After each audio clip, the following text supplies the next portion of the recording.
now that we can start seeing demand come back, of course, for the industry, it's the opposite problem. We haven't got enough people to actually come and serve our guests and look after them.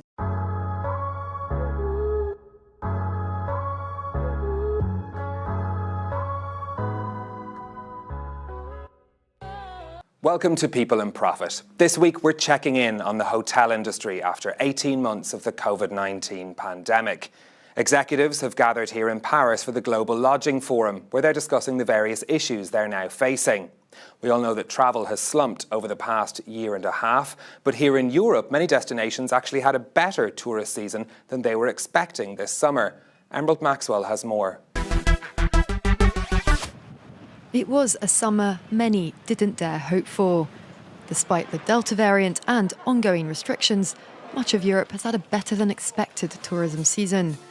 In particular, countries along the eastern Adriatic coast, like Montenegro and Croatia, have bounced back. The Croatian National Tourism Board says overnight stays in August reached 93% of the pre-crisis 2019 level, and the vast majority of these visitors were from abroad. From the first moment, the tourism-dependent country launched a Stay Safe in Croatia campaign to lure them back. We continued our communication campaigns, vaccinations for tourism workers, key messages that were aimed at protecting tourists in 2021. Visitor numbers are very good, and we still have several weeks to go. We have even exceeded 2019's record figures for the number of visitors from some places, such as from Poland. In Spain and Italy, an increase in domestic tourists helped to make up for fewer foreign tourists. Italians broke a new record this year, with 23 million of them choosing to summer within their home country.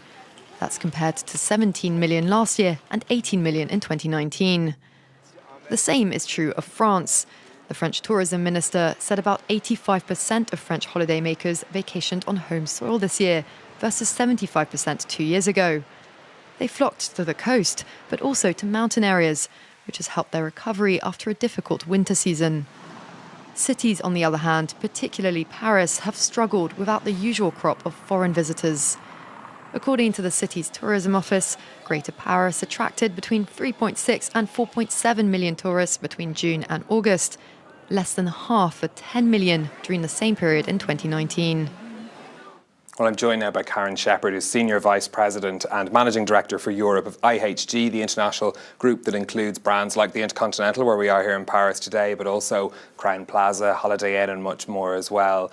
Tell us, how was your summer season 2021 in Europe compared to 2020 and 2019 before everything that's happened since? Well, it's fair to say that it really was quite a strong summer in many locations. Now, there's always a lens around domestic and international and different levels of brands within our family. But overall, I would say we were quite positively surprised with how quickly demand actually returned. We said from the outset that we knew that this would be temporary and that the desire to travel would come back. And we've certainly seen the absolute proof of that throughout Europe, actually. Coastal locations have done better, naturally. Domestic was really the main driver, but we are now starting to see it levelling out and also the cities starting to get their fair share of demand as well. So overall, across the Europe region that you look after, where are we compared to pre-pandemic levels? Would you be back to kind of 80–90%? We were actually, at the peak of the summer, there were locations that started beating their 2019 because there was such strong domestic demand. It'll take some time to get back to where we were in 2019 overall. The STR projections are saying 24 perhaps we'll get there. But we do expect that it will now start really moving ahead into 22, 23. And really the driver of that is we are getting far more predictability in terms of the ability to travel and to plan travel. The vaccination programs pretty much across Europe are heading in very much the right direction. And that really will be the driver for business to start to return with far more predictability. Now, IHG straddles kind of the full range of the market. You've got your very high-end hotels and you've got brands that are kind of more affordable as well. How, across that spectrum, Where do you see business returning the strongest? Well, we actually saw throughout the pandemic our essential brands, Holiday Inn and Holiday Express, do relatively well, because there was still project business that needed to go and work, whether that was in the health sector or certain government projects, and that helped boost that part of the market. It has taken longer in luxury, but the moment the leisure travellers could travel, we actually saw them willing to pay more and therefore trade up in terms of brands. So brands like InterContinental and Kimpton have been doing quite well now that we are getting to the tail end of summer. As we head into the winter season, business travel becomes all the more important. Where are you now on seeing business travel recover? Well, business travellers are starting to now plan their travel. And in fact, now that we're in the months of September, it's really interesting to watch what happens. And there are encouraging signs. I think everyone has had enough of dealing with business contacts over Zoom calls and are craving that face-to-face contact. We're hearing from clients that they don't want to be the last to go out and engage and lose a deal as a consequence. So we do start seeing the signs of business recovering. The meetings and events business is probably the one that will follow after that. What we are seeing are smaller meetings starting to occur, and it will take a little while longer before we see the large conferences with a lot of logistics involved.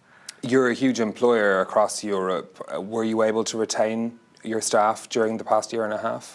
Well, we were certainly very fortunate to have the support of government programs in many countries, including here in France. And I think that was a lifeline for many of our smaller owners that were facing some very dire consequences of the pandemic. So that's helped a lot. Now that we can start seeing demand come back, of course, for the industry, it's the opposite problem. We haven't got enough people to actually come and serve our guests and look after them. So we are actively out now recruiting back into the industry, and with that very focused on making sure that there is a perception of the industry as one where you can get not just a job, but actually a career. So what are you doing to attract people? And we're talking about more than 100,000 hospitality vacancies just in France. I imagine that's something that's being replicated across the continent. How are you attracting people into the sector?